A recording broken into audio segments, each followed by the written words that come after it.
प्रिय छात्र, स्वागत है आप सभी को एसके जीके जीएस क्लासेस में। आज हम लोग पढ़ेंगे रसायन शास्त्र के 50 महत्वपूर्ण प्रश्न। यह 50 प्रश्न एमसीक्यू टाइप के क्वेश्चन आंसर होंगे, यानी ऑब्जेक्टिव क्वेश्चन आंसर। यह 50 प्रश्न कई बार एग्जामों में पूछे गए प्रश्न है, तो आप इसे इग्नोर नहीं कीजिएगा, कंटिन्यू क्लास कर ही लीजिएगा, क्योंकि यह 50 प्रश्न काफी ज्यादा महत्वपूर्ण प्रश्न है। तो आइए स्टार्ट करते हैं पहला प्रश्न से। अगर आप इस चैनल पे नए होंगे तो एक सब्सक्राइब कर लीजिएगा, ताकि इस प्रकार के क्वेश्चन की जानकारी आपको हमेशा मिलते ही रहेंगे इस चैनल के माध्यम से। तो देखिए पहला प्रश्न है, आप क्वेश्चन नंबर पे ध्यान नहीं दीजिएगा, क्योंकि 900 क्वेश्चन जो है हम लोग प्ले लिस्ट में पढ़ा चुके हैं यूट्यूब चैनल पे, तो आप उसे जरूर देख लीजिएगा। यहाँ पे 901 नंबर क्वेश्चन से स्टार्ट कर रहे हैं हालांकि।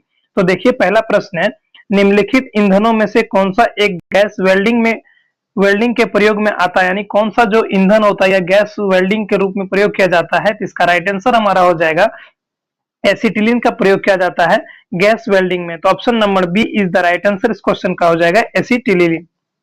अगला प्रश्न है, फलों को कृत्रिम रूप से पकाने के लिए कौन सा गैस प्रयुक्त किया जाता है। तो इसमें भी जो है एसिटिलीन गैस का प्रयोग किया जाता है फलों को कृत्रिम रूप से पकाने के लिए। तो option number D is the right answer इसका हो जाएगा। कृत्रिम रूप से पकाने के लिए अगर आपको पूछ दिया जाए तो एसिटिलीन ही हो जाएगा। अगला प्रश्न है, नर्सिलेन के नाम से किस कार्बन यौगिक का प्रयोग शल्य चिकित्सक एवं निषेचक के रूप में होता है। तो इसका राइट आंसर हमारा हो जाएगा, यह भी एसिटिलीन का ही रूप होता है। तो option number B is the right answer इसका हो जाएगा एसिटिलीन ही। अगला प्रश्न है, युद्ध में प्रयोग किया जाने वाला विषैला गैस लियोसाइट्स बनाया जाता है। तो लियोसाइट्स जो होता है युद्ध में प्रयोग किया जाने वाला जो विषैला गैस होता है, यह भी जो है हमारा एसिटिलीन से ही बनाया जाता है। तो option number D is the right answer इसका भी हो जाएगा। अगला प्रश्न है, बेस्ट्रॉन का रासायनिक नाम क्या है। तो बेस्ट्रॉन का रासायनिक नाम होता है एसिटिलीन टेट्राक्लोराइड। तो option number C is the right answer इसका हो जाएगा। बेस्ट्रॉन का रासायनिक नाम एसिटिलीन टेट्राक्लोराइड। ये सभी दोस्तों मेरे प्रीवियस ईयर क्वेश्चन है, काफी ज्यादा एग्जाम में ये सभी क्वेश्चन को पूछे गए हैं। अगर आपको विश्वास नहीं होता है तो आप लुसेंट का कोई भी लुसेंट या फिर कोई भी जीके जीएस का किताब ले सकते हैं और उसमें देख सकते हैं कितने बार ये सभी क्वेश्चन को पूछे गए हैं। या फिर प्रीवियस ईयर का, जैसे कि बिहार एसएससी का प्रीवियस ईयर क्वेश्चन अगर आप देखना चाहते हैं तो उसमें भी ये सभी क्वेश्चन को कई बार पूछे गए हैं। तो आप इसे इग्नोर नहीं कीजिएगा, कंटिन्यू क्लास कर ही लीजिए। तो देखिए अगला प्रश्न है, पेट्रोल स्टेशन पर बिकने वाला पेट्रोल मिश्रित गैसोलीन होता है, मिश्रित करने पर क्या उससे मिलता है। तो इसका राइट आंसर हमारा हो जाएगा, पेट्रोल का अस्फोटिरोधी गुण बढ़ जाता है उसमें मिश्रित करने के बाद। तो option number B is the right answer इसका भी हो जाएगा। अगला प्रश्न है, गैसोलीन के नमूने का गुणवत्ता का पता कैसे लगाया जाता है। तो गैसोलीन का जो नमूने होते हैं इनका गुणवत्ता का पता अगर लगाना है तो इसमें इनके ऑक्टेन नंबर से पता लगा जा सकता है। तो option number D is the right answer भी इस क्वेश्चन का होगा। अगला प्रश्न है, पेट्रोलियम से प्राप्त होने वाला मोम होता है। तो पेट्रोलियम से जो प्राप्त होने वाला मोम होता है यह पैराफिन मोम होता है। तो option number D is the right answer हो जाएगा। पैराफिन मोम जो होता है पेट्रोलियम से प्राप्त किया जाता है। अगला प्रश्न है, समेट्री मोम कहां से प्राप्त किया जाता है। तो समेट्री मोम जो होता है यह हेल्थ से प्राप्त किया जाता है। तो option number B is the right answer इसका हो जाएगा। हेल्थ से जो है समेट्री मोम जो है प्राप्त किया जाता है। अगला प्रश्न है, व्यापारिक वैसलीन किससे निकाला जाता है। तो व्यापारिक वैसलीन जो होता है यह पेट्रोलियम से निकाला जाता है। तो option number B is the right answer हो जाएगा। पेट्रोलियम से जो है व्यापारिक वैसलीन को निकाला जाता है। अगला प्रश्न है, पैराफिन किसका उत्पादक है। तो पैराफिन जो होता है यह पेट्रोलियम परिशोधन का उत्पादक होता है। तो option number D is the right answer इस क्वेश्चन का होगा। अगला प्रश्न है, पेट्रोलियम में समांगी मिश्रण रहता है। तो पेट्रोलियम में समांगी मिश्रण जो रहता है वो हाइड्रोकार्बन का रहता है। तो option number C is the right answer हो जाएगा। पेट्रोलियम में समांगी मिश्रण जो रहता है वो हाइड्रोकार्बन का होता है। अगला प्रश्न है, सभी एलिफेटिक यौगिक का जन्मदाता माना जाता है, यानी सभी एलिफेटिक यौगिक का जो जन्मदाता है इसे किसे माना जाता है। इसमें जो है मीथेन को माना जाता है सभी एलिफेटिक यौगिक का जन्मदाता। तो option number C is the right answer भी इस क्वेश्चन का मीथेन हो जाएगा।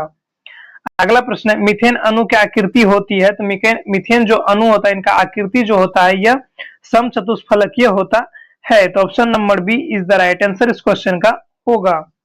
अगला प्रश्न है, मीथेन अणु में कार्बन और हाइड्रोजन के बीच का बंधन कोण कितना होता है। तो इसका बंधन कोण जो होता है यह 109 डिग्री 28 होता है। तो option number B is the right answer इस क्वेश्चन का होगा।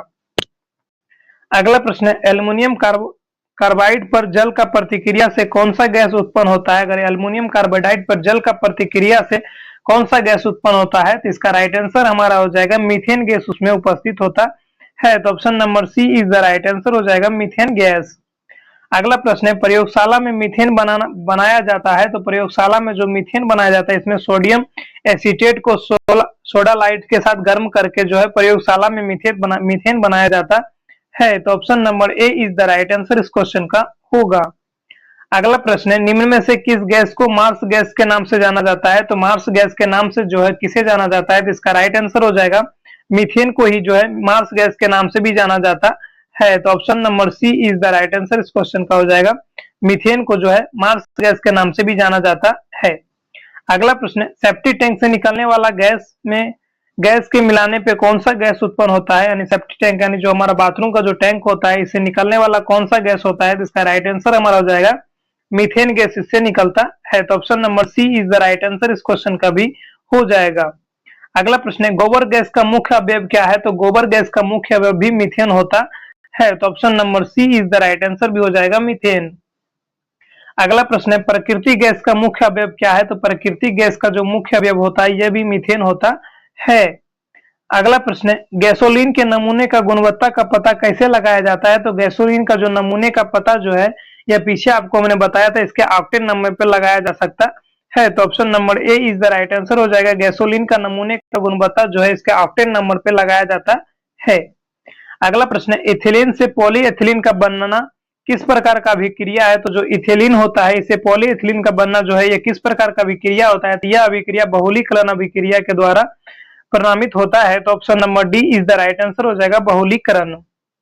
अगला प्रश्न है लकड़ी के भंजक आसवन से प्राप्त होता है, तो जो लकड़ी का भंजक होता है इसका आसवन से प्राप्त किया जाता है, तो इसमें जो है पायरोलिग्नियस अम्ल प्राप्त किया जाता है। तो option number B is the right answer हो जाएगा पायरोलिग्नियस अम्ल।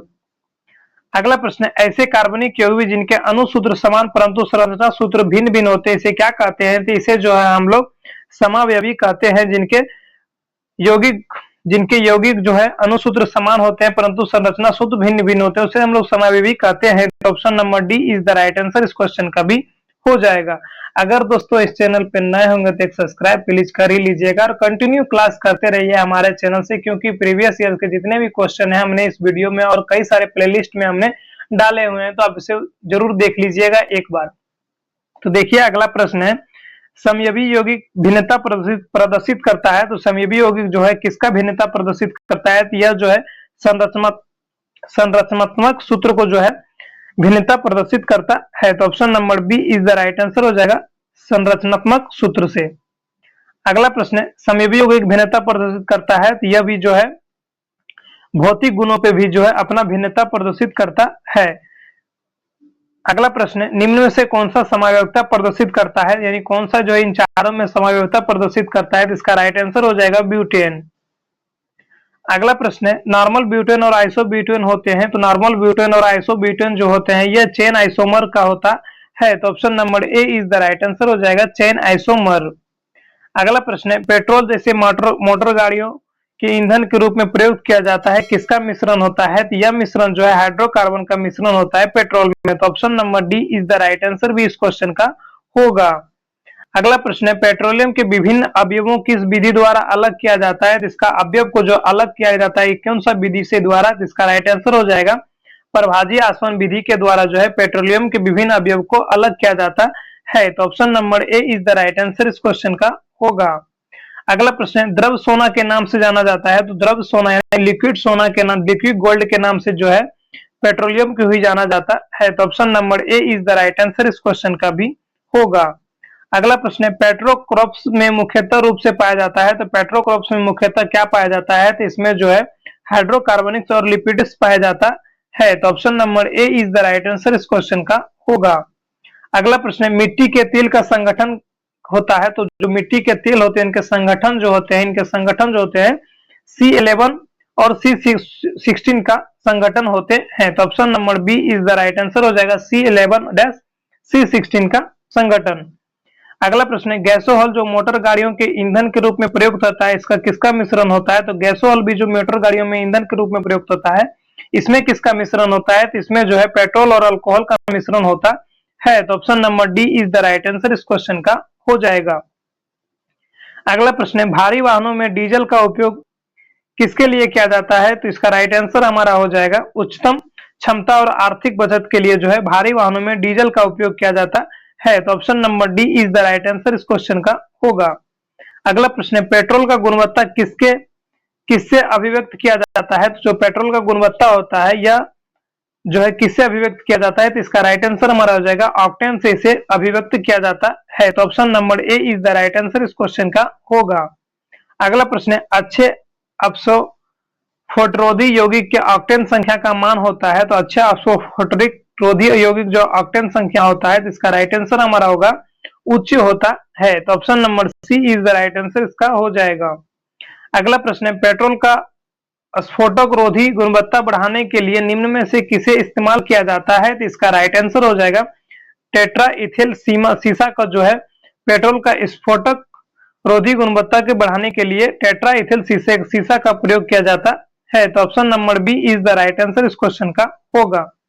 अगला प्रश्न है, पेट्रोल में प्रयोग होने वाला सबसे अच्छा अपशोफोटक रोधी यौगिक कौन सा है? इसका राइट आंसर हो जाएगा लेड टेट्राइथाइल जो होता है सबसे अच्छा अपशोफोटन रोधी यौगिक है। तो option number A is the right answer इस क्वेश्चन का होगा।